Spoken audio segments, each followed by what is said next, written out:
ആദ്യം നമുക്ക് ഫാക്ടറിയിലേക്ക് പോവാം. ഓ ഷുവർ.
വേണു ഈ സെക്ഷനിലാണ്. അതെ, വേണു അറിയോ? വീട്ടിൽ ഊണില്ല മിസ്റ്റർ മേനോൻ. വേണു എന്റെ സഹോദരനാണ്. Yes, my own brother.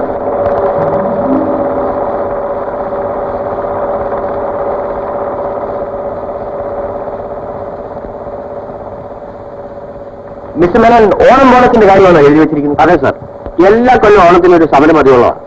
കഴിഞ്ഞ വർഷം എന്ത് ബോണസ് കൊടുത്തു? 12%.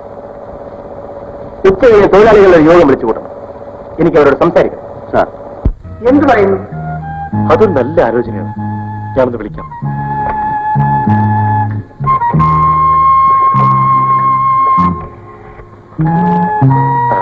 ഗോപിനാഥ് സാറല്ലേ?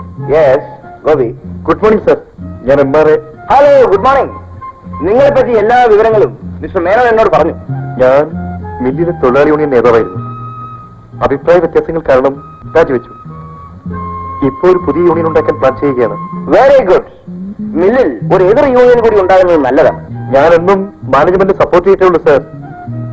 തൊഴിലാളികളുടെ താളത്തിനൊത്ത് തുള്ളിയാൽ കാര്യങ്ങൾ നടക്കില്ലെന്ന് അനുഭവത്തിലൂടെ പഠിച്ചിട്ടുള്ളതാണ് ഞാൻ.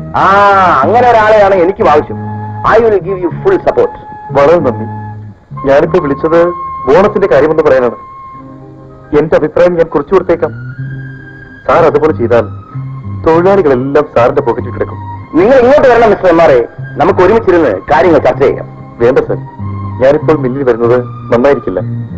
അവിടെ കുറച്ച് തൊഴിലാളികളെ സംഘടിപ്പിച്ച് ഒരു പുതിയ യൂണിയൻ ഉണ്ടാക്കിയ ശേഷമേ ഞാൻ മില്ലിൽ വരികയുള്ളൂ. ഞാൻ വൈകിട്ട് വീട്ടിൽ നിന്ന് കാണാം സാർ. ഓക്കെ. ഏതാവേ, മിസ്റ്റർ ഗോപിനാഥ് നായരുടെ ഫുൾ സപ്പോർട്ട് നമുക്ക് കിട്ടിയിട്ടുണ്ട്. അയാൾ കോടീശ്വരനാണ്. ഉടുമ്പ് പിടിക്കുന്നവരെ പിടിച്ചോളാം. അയാളെ വെച്ചുകൊണ്ട് നമുക്ക് അത്ഭുതങ്ങൾ കിട്ടില്ല.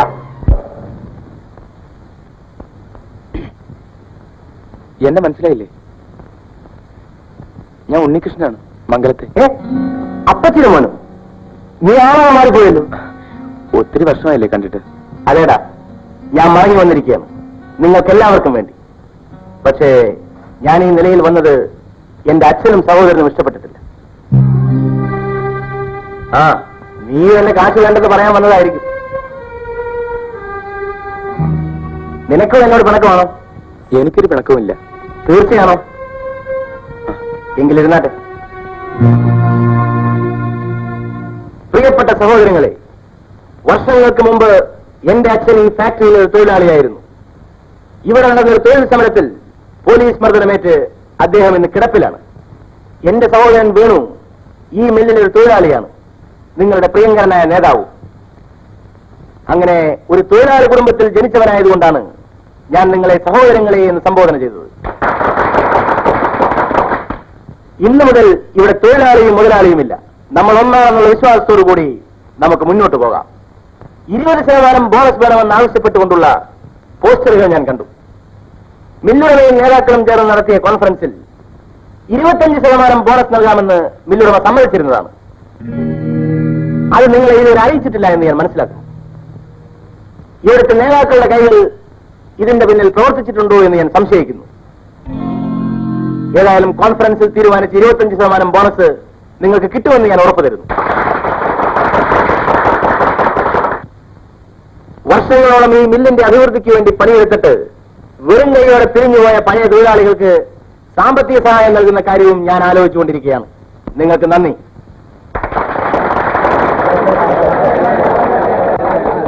കൊള്ളാമല്ലോ നേതാവേ പണി. ഞങ്ങളുടെ 5% ബോണസ് ഇവിടെ പോയി. എന്റെ അറിവിൽ ഇങ്ങനൊരു കോൺഫറൻസ് നടന്നിട്ടില്ല. കോൺഫറൻസ് നടന്നിട്ടില്ലെങ്കിലും കാശ് കിട്ടിക്കാണും. കഴിഞ്ഞ വർഷത്തെ ബാലൻസ് ഷീറ്റ് എനിക്കൊന്ന് കാണണം. ബാലൻസ് ഷീറ്റ് ഇതുവരെ റെഡിയായില്ല സാർ. വൈ? സാധാരണ രീതിയിൽ കുറച്ച് താമസിക്കും. ഞാൻ 5 ദിവസത്തെ സമയം തരുന്നു. അതിനിടയ്ക്ക് ബാലൻസ് ഷീറ്റ് എനിക്ക് കാണണം. Yes sir. സാർ, ആ വേണു, പ്രസംഗം നന്നായിരുന്നു, അഭിനന്ദനങ്ങൾ. സാർ, തൊഴിലാളികളുടെ ഇടയിൽ എന്നെ താറടിച്ച് കാണിക്കാമെന്നാണ് അങ്ങ് വിചാരിക്കുന്നെങ്കിൽ ആ അരി ഇവിടെ വേവില്ല. ഓ സഖാവ് ഇവിടുത്തെ നേതാവാണല്ലോ. അതെ, ഞാനേ അച്യുതന്റെ മകനാണ്. എന്നെ വിശ്വസിക്കുന്നവരെ വഞ്ചിക്കില്ല. ഞാൻ വഞ്ചിച്ചു എന്നാണോ സഖാവ് പറയുന്നത്? അത് നിങ്ങളുടെ മനസ്സാക്ഷിയോട് ചോദിച്ചു നോക്ക്. നടക്കാത്ത കോൺഫറൻസിന് ഞാൻ കൈക്കൂലി വാങ്ങിയെന്ന്. എന്റെ അറിവിൽപ്പെട്ട കാര്യങ്ങൾ ഞാൻ പറഞ്ഞതേ ഉള്ളൂ. ആരാ നിങ്ങളോട് പറഞ്ഞത്? അത് നീ അറിയേണ്ട കാര്യമില്ല. നിങ്ങൾ പറഞ്ഞത് കള്ളമാണ്, പച്ചക്കള്ളം. എന്നെ കൊച്ചാക്കാൻ വേണ്ടി ഈ മില്ലിലെ തൊഴിലാളികളുടെ ഹൃദയത്തുടുപ്പ് നല്ലപോലെ മനസ്സിലാക്കുന്നവനായി അവരുടെ മുമ്പിൽ വെച്ച് നിങ്ങളെ എനിക്ക് തൊലിയിരിച്ച് കാണിക്കാമായിരുന്നു. ഞാനത് ചെയ്യാതിരുന്നത് നിങ്ങളും അച്യുതന്റെ മകനായതുകൊണ്ട്.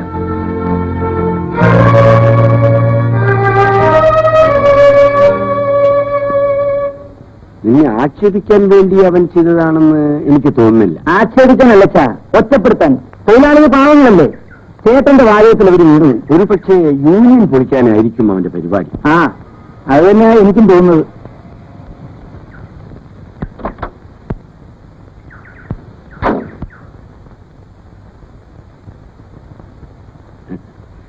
എന്താ മോനെ?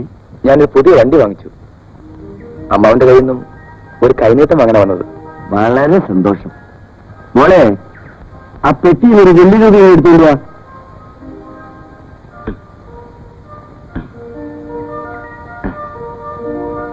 ആ, ഇത് ലേറ്റസ്റ്റ് ആണല്ലോ. എന്ത് വിലയായി?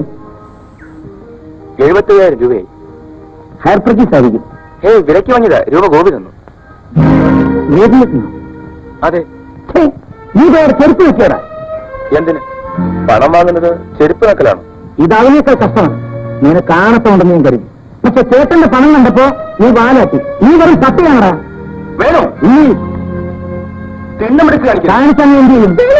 പൊടിയാട്ട് നേരെ നീ കാറുമായി പഠിക്കാത്ത കിടക്കരുത്. അത് പറയാൻ താനാരാ? ഇത് എന്റെ വീടാ. ഇവിടെ എന്ത് നടക്കണമെന്ന് ഞാൻ തീരുമാനിക്കും.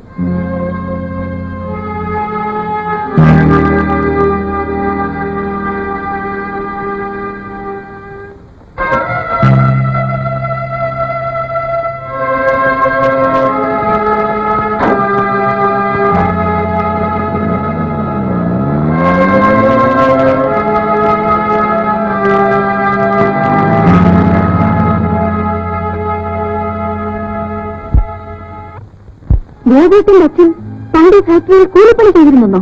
അതെ, പണ്ട് അച്ഛൻ ചെയ്തിരുന്നു, ഇപ്പൊ അനിയൻ ചെയ്യുന്നു. ഇതിപ്പോഴൊരു മാനക്കേട് നമുക്ക് വരാനുണ്ടോ? അതിനെന്താ, ഗോപിയേട്ടൻ വളരെ താഴ്ന്ന നിലയിൽ നിന്നും വളർന്നു വന്ന ആളാണെന്ന് പറഞ്ഞല്ലോ. പറഞ്ഞു. പക്ഷേ വളർച്ചയ്ക്കൊപ്പം മനുഷ്യൻ അവനവന്റെ സ്റ്റാറ്റസ് കീപ്പപ്പ് ചെയ്യണം. 12 കാലം കുഴലിട്ടാലും പട്ടിയുടെ വാലിന്റെ വളവ് മാറുകയില്ല. പ്രയാസം കൊണ്ട് പറഞ്ഞു പോകുന്ന കുഞ്ഞിന്റെ കാര്യത്തിൽ എനിക്കും ചില ഉത്തരവാദിത്തങ്ങളുണ്ട്. അതിനിപ്പോ എന്തുണ്ടായി? തൊഴിലാളികൾ ആവശ്യപ്പെട്ടത് 20% ബോണസ്, കൊടുക്കാൻ പോകുന്നത് 25%. എങ്ങനെ ഇരിക്കുന്നു? ഈ പോക്ക് പോയാൽ എവിടെ ചെന്ന് നിൽക്കും? എവിടെ നിർത്തണമെന്ന് എനിക്കറിയാം. മിസ്റ്റർ മേനോൻ പഴയ മുതലാളികളെ മാത്രമേ കണ്ടിട്ടുള്ളൂ. വെറും ബൂസുകളെ.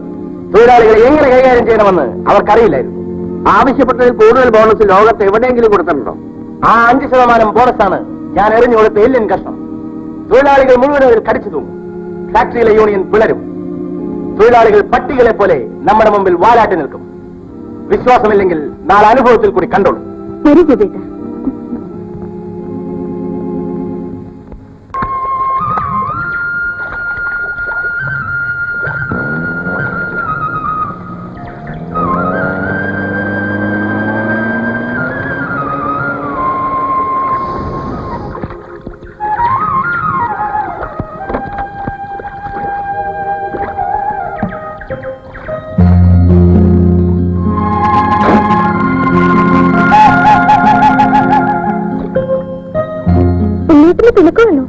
എനിക്കാരോടും പിണക്കമില്ല.